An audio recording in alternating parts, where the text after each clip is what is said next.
নমস্কার, কলকাতা টিভিতে স্বাগত। আমি অভিক এই মুহূর্তে আপনাদের সঙ্গে রয়েছি। আর মাত্র কয়েক মিনিট বাকি রয়েছে আজকের ভারত এবং নিউজিল্যান্ডের মধ্যে ফাইনাল ম্যাচ শুরু হওয়ার জন্য। আর এই মুহূর্তে স্টুডিওতে আমাদের সঙ্গে রয়েছেন আমাদের যুগ্ম সম্পাদক গৌতম ভট্টাচার্য। গৌতম দা, ইতিমধ্যেই টস হয়ে গেছে, নিউজিল্যান্ড তারা টসে জিতেছে, কি আপডেট?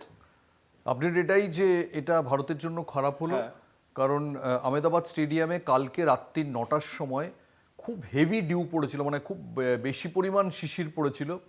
এবং এটা ভারতকে কিন্তু যদি আজকে রাত্রিরেও এরকম শিশির পড়ে, তাহলে সেকেন্ড হাফে ভারতীয় স্পিনাররা যখন বল করবে 9টার পরে, তখন কিন্তু ভালো করে বলই গ্রিপ করতে পারবে না এবং পেসারদেরও অসুবিধা হবে। আমি বলবো যে এটা একটা এই টস হারটা, ভারত অবিসংবাদী ফেভারিট এই ম্যাচের।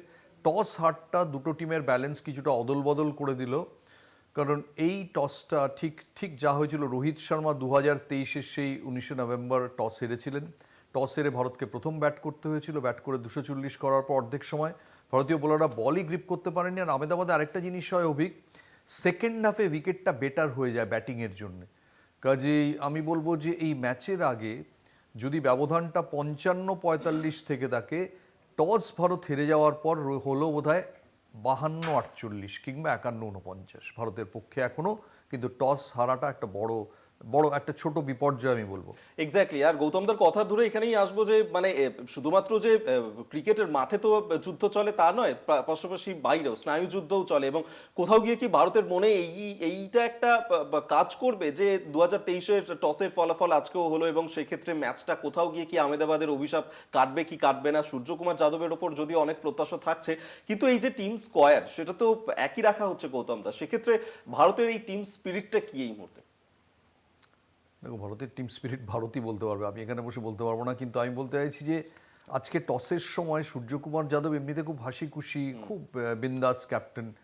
আজকে টসের সময় মনে হলো তার পাশে পাকিস্তান ক্যাপ্টেন দাঁড়িয়ে আছেন, তাকে এতটাই টেন্স দেখলাম এবং মনে হচ্ছে একটা যেন শৈত্য দুজনের মধ্যে। এটাই ওয়ার্ল্ড কাপ ফাইনাল করে দেয়, ওয়ার্ল্ড কাপ ফাইনাল তোমাকে আননাফড করেই দেবে। সূর্যকুমার যাদব যদিও আগের ওয়ার্ল্ড কাপ ফাইনালটা খেলেছিলেন 50 ওভারের, সেই 50 ওভারের ফাইনালের দুজন সার্ভাইভার এই টিমে আছেন, একজন জসপ্রীত বুমরা, একজন সূর্যকুমার যাদব। আমি মনে করতে পারছি না থার্ড কেউ আছেন বলে। এই দুজন সেই দিনও ছিলেন। এবং ভারত যে সেম টিম কম্বিনেশন রেখেছে, নিউজিল্যান্ড একটা বদল করেছে, কিন্তু ভারত যে সেম রেখেছে আমি কিছুটা বিস্মিত। আমি ভেবেছিলাম বরুণ চক্রবর্তীকে এই ম্যাচে রিপ্লেস করবে, কুলদীপ যাদবকে খেলাবে, অভিষেক শর্মা রিপ্লেস করবে না আমরা জানতাম। কিন্তু বরুণ চক্রবর্তীকে যে আবার খেলালো, দেখো একটা তুমি ফাটকা খেলছো, তুমি জিতেও যেতে পারো। কিন্তু তুমি যদি কনজারভেটিভলি জিজ্ঞেস করো, আমার মনে হয় কুলদীপ যাদবকে এই জন্যে খেলানো উচিত ছিল যে ফাইনালে নিউজিল্যান্ডের জন্য তুমি একটা নতুন সারপ্রাইজ প্যাকেজ দিতে পারতে। এটা তুমি সেম খেলা নয়, নিউজিল্যান্ড প্রথম থেকেই বরুণ চক্রবর্তীকে মারার একটা সুযোগ পেয়ে যাবে। এবং সেকেন্ডলি তুমি যদি জসপ্রীত বুমরার হিসেব দেখো, আমরা কালকে স্টেডিয়াম বুলেটিনে দেখিয়েছি, জসপ্রীত বুমরার রেকর্ড নিউজিল্যান্ডের বিরুদ্ধে সবচেয়ে খারাপ। জসপ্রীত বুমরার অভিধানে খারাপ বলে প্রায় কোনো শব্দ নেই, ফার্স্ট বয়ের খাতার মতো, সব সাবজেক্টে লেটার মার্কস। ওই একটা সাবজেক্টে 80-র কমও না, ধরে নাও 72, অন্যগুলো যদি 85, 95, 92 হয়, নিউজিল্যান্ডের বিরুদ্ধে 72। সেই টিমটা, কাজেই বুমরাকেও বল করতে হবে কিন্তু সেকেন্ড হাফে। কাজেই ভারত যদি দারুণ একটা ব্যাট করে প্রথম ইনিংসে যেরকম ইংল্যান্ডের সঙ্গে খেলেছিল সেরকম মার একটা খেলে দেয়, তাহলে আলাদা কথা, আদারওয়াইজ কিন্তু রানটা সহজ হবে না।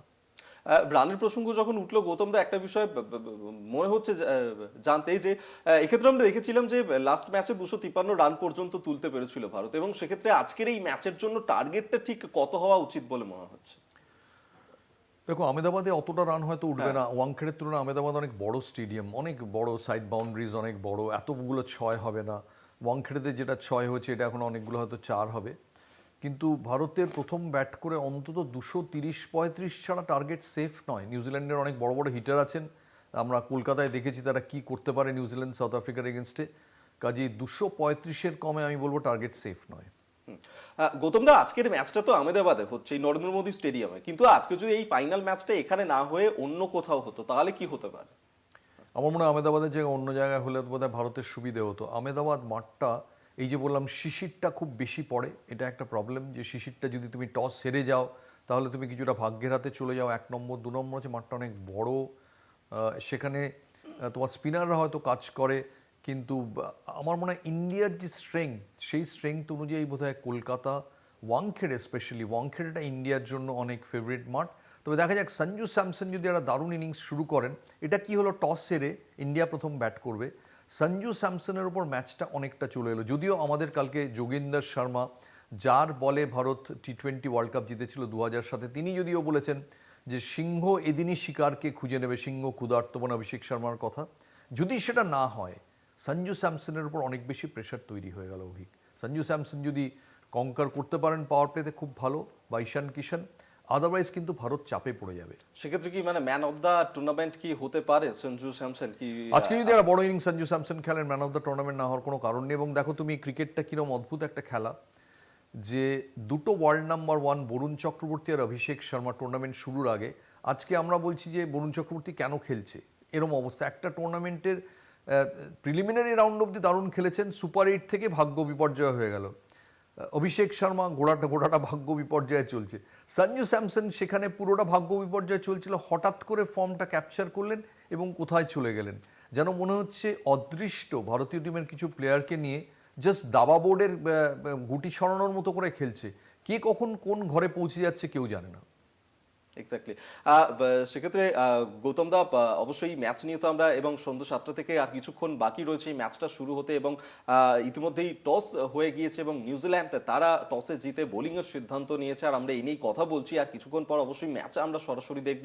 তবে গৌতম দা, যদি বলি যে আপনার ফেভারিট প্লেয়ার কে, আজকে মেনলি আপনি কার দিকে নজর রাখবেন খেলার মাঠে? আমি ওপেনিং পার্টনারশিপটা ভারতের খুব ইম্পর্টেন্ট। সত্যি যদি অভিষেক শর্মা ওই যোগেন্দর শর্মার কথা মতো যদি ফর্ম রিক্যাপচার করে নেন অভিষেক শর্মা, তাহলে অভিষেক শর্মা এবং সঞ্জু স্যামসন মিলে দুর্দান্ত একটা, যদি ভারত যদি দারুণ একটা পাওয়ার প্লেতে স্টার্ট পেয়ে যায়, যদি 6 ওভার অবধি কোনো উইকেট না পড়ে ভারত যদি 70 রান তুলে ফেলতে পারে, তাহলে কিন্তু এই ম্যাচটা টস হারার যে সংকটটা সেটা ভারত কাটিয়ে উঠতে পারবে। তাই আমি খুব বেশি করে ভারতের প্রথম 3 জন ব্যাটসম্যানের দিকে তাকিয়ে আছি, কারণ তারাই মোমেন্টামটা তৈরি করে দেবে। এক্স্যাক্টলি। ভারতকে নিয়ে যখন কথা হচ্ছে, একটু নিউজিল্যান্ডের বিষয়ে আমি কথা বলবো, গৌতমদার কাছে জানতে চাইবো। গৌতমদা, এর আগে আমরা দেখেছি যে এক্ষেত্রে নিউজিল্যান্ড খুব ভালো একটা স্ট্র্যাটেজি নিচ্ছিল, যে তারা আগে থেকেই বাইরে থেকে একটা স্নায়ুর চাপ বাড়তি রাখার জন্য স্যান্ট্রা তারা বলছিলেন যে আজকে অনেক মানুষের নাকি হৃদয় তারা ভাঙবেন, কিন্তু নিউজিল্যান্ড এর স্টেটাসটা ঠিক কোন জায়গাতে, মানে সেটা কি সত্যি সম্ভব হবে নিউজিল্যান্ডের পক্ষে? দেখো, নিউজিল্যান্ডের সবচেয়ে বড় সুবিধা হচ্ছে, অ্যাডভান্টেজ হচ্ছে, নিউজিল্যান্ডের কাছে কেউ কিছু আশাই করছে না, তার দেশের মানুষও আশা করছে না। আমার ধারণা নিউজিল্যান্ড টিম যদি চ্যাম্পিয়ন হয়, অকল্যান্ড এয়ারপোর্টে তাদের জন্য খুব ক্রাউড ওয়েট করবে বলে আমার তো মনে হয় না। হয়তো নিয়ে গিয়ে নিউজিল্যান্ড বোর্ড একটা সম্বর্ধনা দেবে, কিন্তু হয়তো অকল্যান্ড বিমানবন্দরে 3-4টে মিডিয়ার লোক যেতে পারে, এর বেশি কিছু হবে না। কিন্তু ভারতের তুমি জানো কি ঘটছে। আজকেই জয়জ্যোতি ঘোষ আহমেদাবাদ থেকে রিপোর্ট করেছে যে তিলক ভার্মার কোচ হায়দ্রাবাদ থেকে এসেছেন, উপোস করে বসে রয়েছেন, যে গোটা ম্যাচ অবধি উপোস করবেন যদি তিলক ভার্মা রান পান। নানান আমরা দেখি ভারতীয় টিম মন্দিরে চলে যাচ্ছে, এখানে চলে যাচ্ছে। গোটা দেশ যখন তোমার ঘাড়ে মাথা দিয়ে দাঁড়াতে চায়, তখন তোমাকেও ঘাড়ে মাথা দেওয়ার জন্য কাউকে বেছে নিতে হয়। এটা অনেক বছর আগে আমায় মতিনন্দী বলেছিলেন সুনীল গাভাস্কর সম্পর্কে। আমি জিজ্ঞেস করেছিলাম, সুনীল গাভাস্কর একজন বিশেষ দেব, কোনো একজন বাবার খুব ভক্ত। আমি বললাম যে কেন উনি সংস্কার মুক্ত লোক কী করে? তখন আমায় মতিনন্দী বলেছিলেন যে দেখো, গোটা দেশ যখন গাভাস্করের কাঁধে মাথা দিয়ে দাঁড়াতে চায়, তখন ওকেও তো মাথাটা কোথাও একটা দিতে হবে, তারও তো একটা জায়গা দরকার। সো ইন্ডিয়ান টিমকে দেখে এবার তাই মনে হচ্ছে, চারপাশে তুমি দেখো যেখানে যাচ্ছে সেখানে একটা মন্দির ভিজিট করছেন, বিভিন্ন জায়গায় ড্রেসিং রুম বদল করে ফেলছেন, হোটেল বদল করে ফেলছেন, যেন তেন প্রকারেণ প্রেশারটাকে হারিয়ে তাদের চ্যাম্পিয়ন হতে হবে। এবং আমি বলবো যে আজকে একদিক থেকে ভালো হলো যে টস জিতে চ্যাম্পিয়ন হওয়া একরকম, এবার মোটিভেশন হোক টস হেরেও আমরা চ্যাম্পিয়ন হলাম। এক্স্যাক্টলি। কিন্তু সেক্ষেত্রে গৌতমদা, আপনি যেমনটা বলছিলেন যে ডেফিনেটলি বিভিন্ন জায়গায় তো তারা যাচ্ছে, এক্ষেত্রে কিন্তু আরো একটা বিষয় দেখা যাচ্ছে যে কোথাও গিয়ে কি বলা হচ্ছে যে এটা কি ক্যাজুয়াল অ্যাপ্রোচ হতে পারে ভারতে, যেহেতু অলরেডি এই যে টি20 ওয়ার্ল্ড কাপের যে বাকি ম্যাচগুলো ছিল সেগুলো খেলে অলরেডি তারা ফাইনালে এসে পৌঁছেছে, এবং সেক্ষেত্রে ডিনারে যাচ্ছে, তারা ঘুরতে যাচ্ছে একাধিক জায়গাতে, কোথাও কি অনেক বেশি ক্যাজুয়াল হয়ে গেছে? এই কনফিডেন্সটা কি ভারতের মধ্যে রয়েছে? একেবারেই নয়, একেবারেই ক্যাজুয়াল। এই লেভেলে কেউ ক্যাজুয়াল হয় না। এই লেভেলে কি কেউ, তুমি আজকে এই প্রোগ্রাম করতে এসছো, তুমি কি ক্যাজুয়াল হয়ে প্রোগ্রাম করবে? তুমি যদি ক্যাজুয়াল হয়ে প্রোগ্রাম না করো, তাহলে কেন ধরে নিচ্ছ যে তারা ক্যাজুয়াল হয়ে খেলতে? একদমই না। তুমি যেটা বাইরে দেখছো সেটা হচ্ছে একটু নিজেকে আনউইন্ড করা, কতক্ষণ সারা। এবং সবচেয়ে প্রবলেম হয়ে গেছে সেলফোনের দুনিয়ায়, তুমি প্রেশার থেকে কিছুতেই বাঁচতে পারবে না। আগে ছিল খবরের কাগজ আর টেলিভিশন প্রেশার বয়ে আনতো, এবং কোচেরা খবরের কাগজ সরিয়ে দিতেন হোটেলে, তারা টেলিভিশন বলে দিতেন যে ওই বিশেষ চ্যানেলটা, নিউজ চ্যানেলগুলো যেন ওখানে না যায়। এবং মাঝখানে আমার মনে আছে একটা কোনো চ্যানেলে ম্যাচ কা মুজরিম বলে একটা প্রোগ্রাম হতো, সেটা সৌরভ সচিনরা খুব অসন্তুষ্ট ছিলেন, কারণ যতবার ম্যাচ কা মুজরিম ম্যাচের পরে চালানো হতো আর প্লেয়ারদের ঘরে এসে পৌঁছতো, তারা বলতেন আমাদের তো মনে হচ্ছে আমরা আসামি, আমরা তো আসামি নই, আমরা তো ক্রিকেটার, হয়তো খেলতে পারিনি একদিন। এবার সেজন্যে এখন কিন্তু সব চ্যানেল ট্যানেলে কোনো ব্যাপারই নেই, এখন স্ট্রেট ইন তোমার মোবাইলে, হাতের মোবাইলে সবাই জেনে যাচ্ছে। তোমায় যে লোকটা রুম সার্ভিসে খাবার দিতে আসছে, তুমি যখন নিচে নামছো, যে নিচে লবিতে দাঁড়িয়ে আছে যে তোমার সিকিউরিটি, প্রত্যেকে জানে তুমি অভিষেক শর্মা রান পাচ্ছ না। প্রত্যেকটা লোক প্রতি সেকেন্ডে তোমার পাশে, ছায়ার পাশে যারা আছে প্রত্যেকে জানে তুমি ফেল করছো। এই প্রেশারটা, বা সঞ্জু স্যামসনের মতো কেউ, সবাই জানে তুমি রান করছো, আজকেও রান করবে। এবার রানটা তো কোনো পেপসির মেশিন নয় যে আমি ভেন্ডারের পয়সা দিয়ে দিলাম আর রান বেরিয়ে এলো। এই প্রেশারটা নেওয়াটা একেবারেই সহজ নয়। তাই তুমি যেটা দেখছো সেটা হচ্ছে কিছুটা নিজেদের হালকা করতে চাওয়া। যদিও অলরেডি এই মুহূর্তে টিম স্কোয়াড তো আমরা জেনেই গেছি, কিন্তু একাধিক বোলার প্লেয়ার এবং ক্রিকেটার তাদেরকে নিয়েও, তাদের পারফরমেন্স নিয়ে সত্যি করেই প্রশ্ন উঠছিল, এবং যেমনটা গৌতম দাও বলছিল, কিন্তু কোথাও গিয়ে কি আজকের দিনে এসে চেঞ্জেসগুলো কিছু করলেও কি আরো বেটার হতে পারতো বলে মনে হয় আপনার?